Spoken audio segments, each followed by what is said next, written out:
I used to spend the night in hotel parking lots. What was I gonna do? I ain't had nowhere to stay, so I lived in the car. I had $35. And I said, come on, God, man, I've been trying to make this dream come true. You done left me out here like this.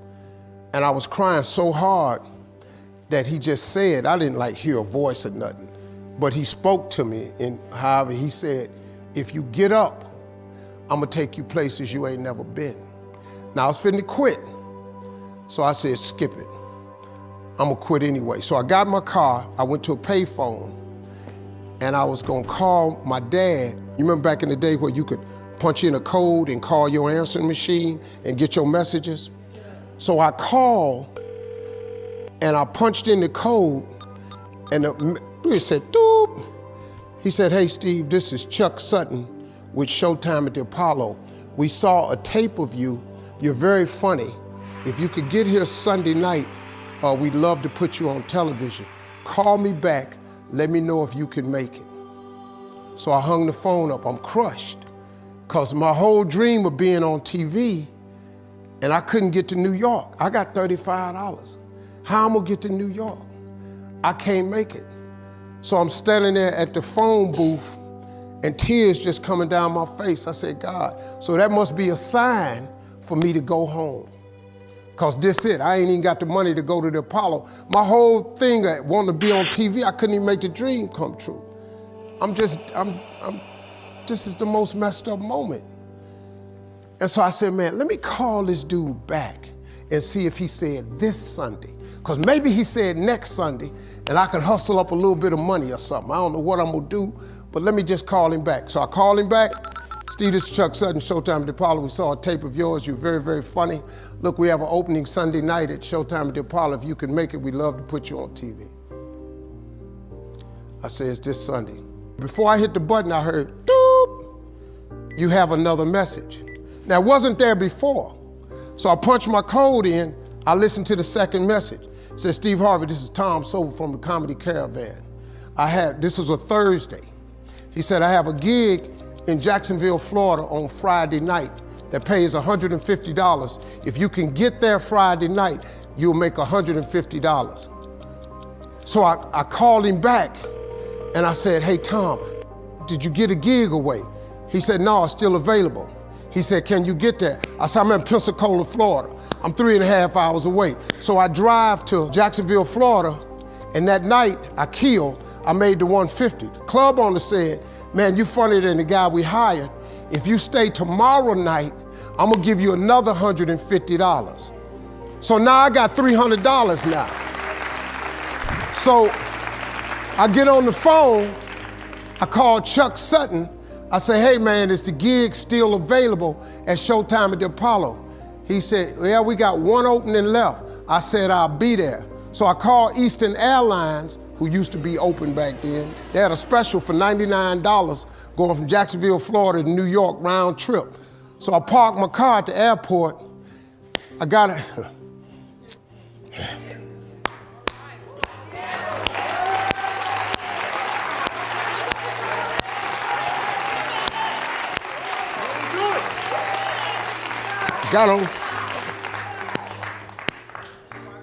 Got on plane, flew. Everything I had was in 2 bags. Got to the Apollo. I said, hey man, I'm here. I got there at 11 o'clock in the morning. He said, you can't stay here because you don't come on to the late show tonight. I said, man, I ain't got nowhere to go. I said, if you just let me stay in this building, man, I ain't gonna move around nothing. I ain't got nowhere to go. I'm in Harlem, I can't go back out here. I got these 2 bags. I got victim wrote all over me, man. So he said, all right, if you go upstairs, don't come down. So he put me in the dressing room on the 6th floor. So that's where all the comedians were. So I stayed up there. I got hungry around 3 o'clock, man. I couldn't take it no more. So I went back downstairs, a dude named Alton Liston. I said, hey man, he said, man, I thought I told you, don't come down them damn steps. I said, hey man, I'm just hungry, man. I said, let me go to that KFC I saw on the corner. Just let me get some chicken. I'll come right back. He said, man, if you ain't back in 20 minutes, you ain't getting in this building. So I went, bought me some chicken, came back. So the comedians started coming in the building. They started coming up on the 6th floor. So I meet this guy named D.L. Hughley. I introduce myself, he introduced himself. I'm sitting there, another guy come in named Dwayne Johnson. Then this other dude walked in named Jamie Foxx. And I introduced myself. We don't know each other, ain't none of us famous. It's 1991, man. They gave everybody the lineup. I was on the last show of the night. I don't go on to 11 at night. I done had this 4 pieces of chicken. I'm starving, man. That chicken done wore off. I'm nervous, man. I'm about to throw up. D.L. Hughley went downstairs. D.L. Hughley got booed off. Dwayne Johnson got booed off. Jamie Foxx went down there and got booed. They booed Jamie, then Jamie started singing. And then they started clapping. And Jamie had their ass, then he went back to them jokes, and they got his ass. So I'm walking down the steps and I see Jamie sitting on the steps. I said, hey man, hang in there. He said, man, that ain't never happened to me before, man. This is crazy. This Jamie Foxx, man, one of the most talented people in all of comedy. And now, you don't even know how nervous I am, man. I can't even, my breathing is shot because these dudes been booed. So I walk out, I had wrote this joke. Mike Tyson had got in a fight in Harlem with this heavyweight named Mitch Green. Mike Tyson had hit the dude in the eye in the store. Now he was on the news, his eye was swollen. So the joke I wrote was, they was interviewing Mitch Green and he was telling everybody what happened, but his eye took over the interview. And I wrote this joke that his eye started talking and was just, I tell you what happened. The heavyweight champ's fist is coming towards my face. I just said, Lord, Lord, Lord.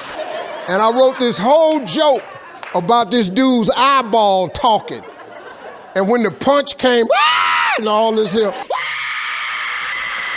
the Apollo, man, they went crazy. They lost their mind.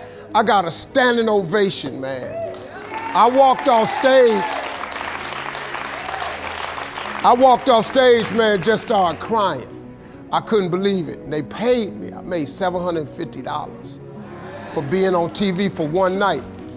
I'd never made $750 telling jokes in one night. What's up, everybody? It's your boy, Mr. Motivated here. Wanted to piggyback off of this great speech that you just heard by Steve Harvey on his Apollo story. Man, this one is so deep. It gave me just like tunnel vision, you know? This is so deep, man, because he almost was about to give up on his dreams, his goals, man. And everybody who is chasing something or aspire to get somewhere in life, you can relate to that story right there. Even if you haven't got there yet, just know this, man. Take that as inspiration. Never, ever give up on your dreams, because you never know how close you are to actually turning that dream into a reality. You know, he had no money to get to the Apollo, but how fate just works, you know, how the universe just works. He got a call to get another gig that got him the money to get there, and then he just kept going ever since, you know. He got his opportunity and he ran with it. Yo, man, that's all I'm saying right there. This is so huge.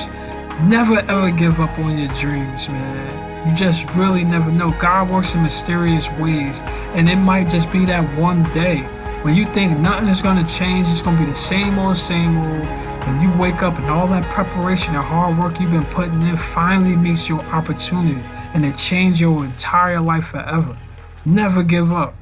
Here's the thing, if you give up, then you know what you're going to get out of that. You know what you're going to get out of life. Ain't nothing going to change. Them hard times you've been going through, you're going to keep going through them. They're going to stay there. But if you never give up and you keep on going, you keep striving, there's always an opportunity, there's always a chance that that dream can turn into a reality and you can actually change your entire life, man. So, like that being said, never ever give up. Keep striving, Keep on believing in yourself, man. Keep learning from your mistakes. And you never know, man, your day might just come. As a matter of fact, I believe your day will come. But you gotta stay consistent. You gotta stay persistent. You gotta keep believing. You gotta believe when nobody else believes. You gotta rise above all the obstacles that life is gonna throw you, man. And you gotta make it happen. Keep on pushing. Don't ever give up, man. You never know. It reminds me of this whole meme that I seen on social media one day where it's two guys, right? There's one guy, they both digging for diamonds. One guy, it's a picture with one guy with a sad face on, and he got his whole little shovel, and he walking back with a sad face like, nah, I'm never gonna get to them diamonds. But he's so close to the diamonds, he didn't know, he gave up. But then the guy on top of in the other picture, showing the same depiction, he's still digging. That guy on top is gonna get them diamonds. You gotta be that guy on top, man. Never give up. You never know how close you are to actually succeeding at this thing that you've been trying to succeed at. Everybody that you know is successful now.